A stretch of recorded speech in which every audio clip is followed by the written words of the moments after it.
प्रधानमंत्री ग्रामीण आवास योजना अंतर्गत वर्षवार स्वीकृत आवासों की संख्या, स्वीकृत व्यय राशि तथा निर्मित आवासों की जानकारी जिलेवार देने की कष्ट करें। माननीय अध्यक्ष महोदय, विभाग से जो जानकारी मिली है, अध्यक्ष महोदय, 2016 में एक भी भवन पूर्ण नहीं हुआ। 2017 में 2,05,434 पूर्ण हुए। 2018 में 3,07,414 स्वीकृत हुए। 19 में 2,20,95 हुआ। और अध्यक्ष महोदय,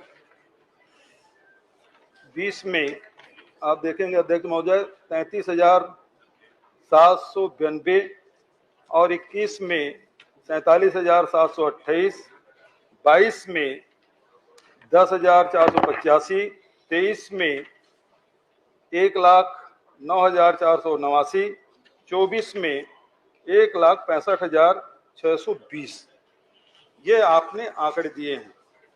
अध्यक्ष महोदय, मेरा प्रश्न ये है कि अध्यक्ष महोदय, अभी इस मामले में आर्थिक सर्वेक्षण भी आ गया और इसके पहले माननीय पुन्नूलाल मोहले जी ने भी प्रश्न किया था। और माननीय अध्यक्ष महोदय, आंकड़े में बड़ा अंतर है। जहां 2021-22 में आर्थिक सर्वेक्षण में आपने 0 बताया और वहीं मुझे जो उत्तर दिया है उसमें 47,728 बताया। और वहीं आपने जो 2023-24 में फिर जो आंकड़े हैं वो 0 आपने बताया, जो आर्थिक सर्वेक्षण है। मुझे जो आपने उत्तर दिया है उसमें 1,09,489 बताया है। और 2024-25 में आर्थिक सर्वेक्षण में जो पूर्ण आवास है केवल 6 बताया है। माननीय पुन्नूलाल मोहले जी जो उत्तर आपने दिया है उसमें 13,000 भैया 28 तारीख को जो उत्तर आया 13,170 और मुझे जो उत्तर आपने दिया है 1,65,620। ये कौन सा आंकड़े सही है अध्यक्ष महोदय? माननीय अध्यक्ष महोदय, तो बड़ा महत्व का प्रश्न है और आंकड़ों पर ज्यादा जानने की आवश्यक जरूर जाए, मैं मना नहीं कर रहा हूं और उस पर पूरा विषय भी है, परंतु इस बात पर तो इसमें चर्चा आप समय बढ़ाकर भी कर दें तो बहुत अच्छा हो जाएगा।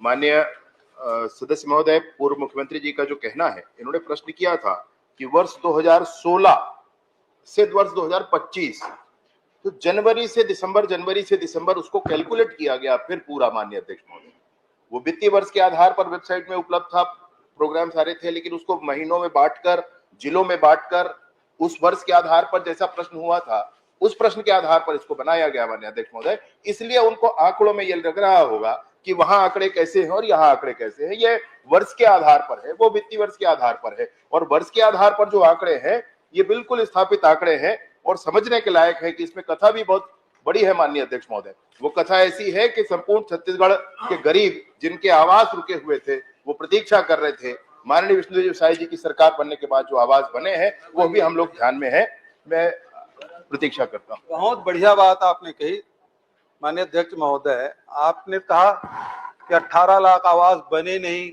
पिछली सरकार ने कोई निर्माण नहीं किया। मैं भी आंकड़े पढ़ा अध्यक्ष महोदय, 2017 में कितना हो, 16 में कितना हो, 18, 19, 20, 21, 22, 23 तक पढ़ा। ये सारे आंकड़े मैंने पढ़े, आपके उत्तर दिए हैं, आप ही को उत्तर है और सारे आंकड़े चीख चीख के कह रहे हैं पिछले सरकार में भी काम हुआ जिसको आप नकार रहे हो। मेरा प्रश्न तो ये है कि आखिर टोटल में आप जो लक्ष्य आप कर रहे हैं, आपने जो लक्ष्य बताया है वो है अध्यक्ष महोदय, अभी लक्ष्य है आपका 23,26,000 और स्वीकृत आवास 18 लाख और निर्मित आवास है 11,58,919। ये मुझे उत्तर में आपने बताया। अब सवाल ये उठता है कि 11 लाख निर्मित हो गए, उसके अलावा आप 18 लाख और देंगे कि इसमें से 11 लाख हो गया, उसमें 7 लाख देंगे? ये कृपा करके बताएं। माननीय अध्यक्ष महोदय, ये एक आंकड़ा है जो ये बता रहा है कि अभी जब नरेंद्र मोदी जी की केंद्र में सरकार बनी और 32,50,000 प्रधानमंत्री आवास स्वीकृत किए गए 17 राज्यों को, और उन 17 राज्यों में 2011 की जो PWL है, परमानेंट वेटिंग लिस्ट है, 16 राज्यों को नहीं देना पड़ा। मैं जो माननीय सदस्य कह रहे हैं, मैं उसी विषय पर कह रहा हूं माननीय अध्यक्ष महोदय, कि हमने काम किया वो ये बता रहे हैं, तो इसमें स्पष्टता होनी चाहिए कि काम कितना किया और कितने की आवश्यकता थी। मैं ये आपसे कह रहा हूं कि 17 राज्यों को जो सूची दी गई, उसमें से 16 राज्यों को 2011 की सर्वे सूची परमानेंट वेटिंग लिस्ट के आधार पर आवास आवंटन की आवश्यकता नहीं पड़ी माननीय अध्यक्ष महोदय, परंतु छत्तीसगढ़ को 6,99,331 आवास दिए गए। आज माननीय विष्णुदेव साय जी की सरकार में गरीबों को आवास मिला है, इस बात की बड़ी प्रसन्नता है माननीय अध्यक्ष महोदय। परंतु माननीय अध्यक्ष महोदय, जो मैं प्रश्न पूछ रहा हूं उसको बताएं आप। मैं वही कह रहा हूं, वही कह रहे हैं माननीय अध्यक्ष महोदय, मैं वही कह रहा हूं। मेरी बात सुन लीजिए, मेरा निवेदन है, 1 मिनट आप मेरी बात सुन लीजिए। मैं आपको वही कह रहा हूँ, मैं आपको वही कह रहा हूँ, मेरी बात मैंने पूरी होने दी। दोनों प्रश्न उत्तर नहीं आ रहे अध्यक्ष महोदय। पूरा जवाब पूरे प्रश्न का उत्तर है माननीय अध्यक्ष महोदय। मेरा पहला प्रश्न था उत्तर के हिसाब से होगा, आपके हिसाब से नहीं होगा। और जब विधानसभा में पूछा जाता है तो वित्तीय वर्ष से पूछा जाता है, वो आंकड़े आपने एक बार आंकड़े उत्तर आ जाए, उसके बाद जो आपको शंका हो पूछ सकते हैं। समय अध्यक्ष महोदय, नहीं, मैं आप समय बढ़ा दीजिए माननीय अध्यक्ष महोदय, निवेदन है मेरा।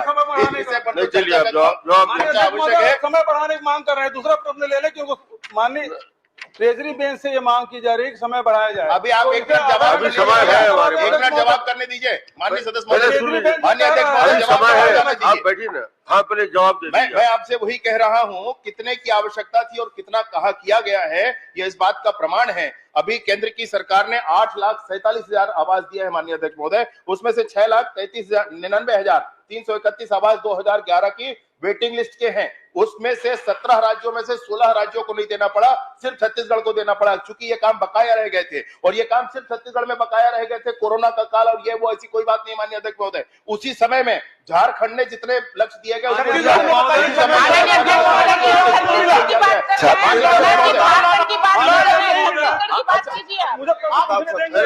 जवाब आने नहीं, जवाब क्या दे रहे हैं? आप प्रवचन कर रहे हैं। नहीं, प्रवचन नहीं है माननीय अध्यक्ष महोदय, पूरा डिटेल बिल्कुल वही बात है।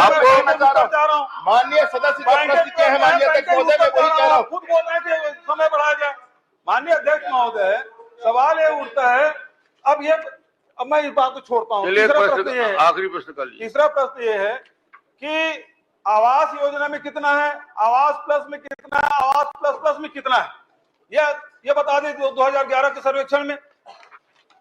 पहले दो प्रश्न का उत्तर तो आपने दिया नहीं। नहीं, पहला प्रश्न का उत्तर बिल्कुल दिया हूं भाई, और अगर आपको कोई विषय हो तो मैं बता दूं आपको।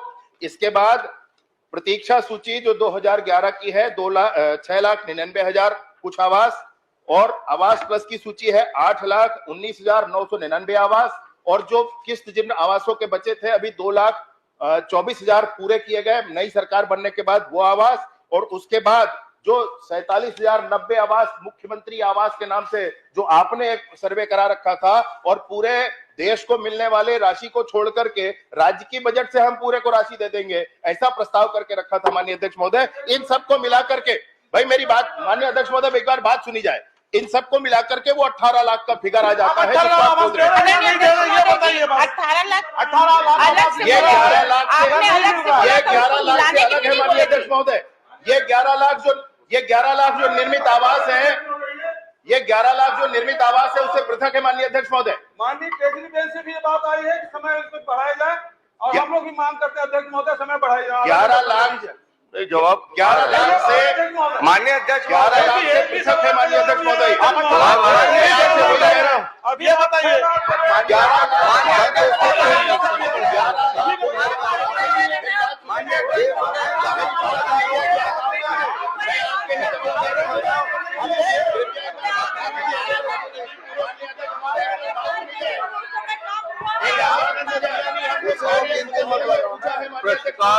सभा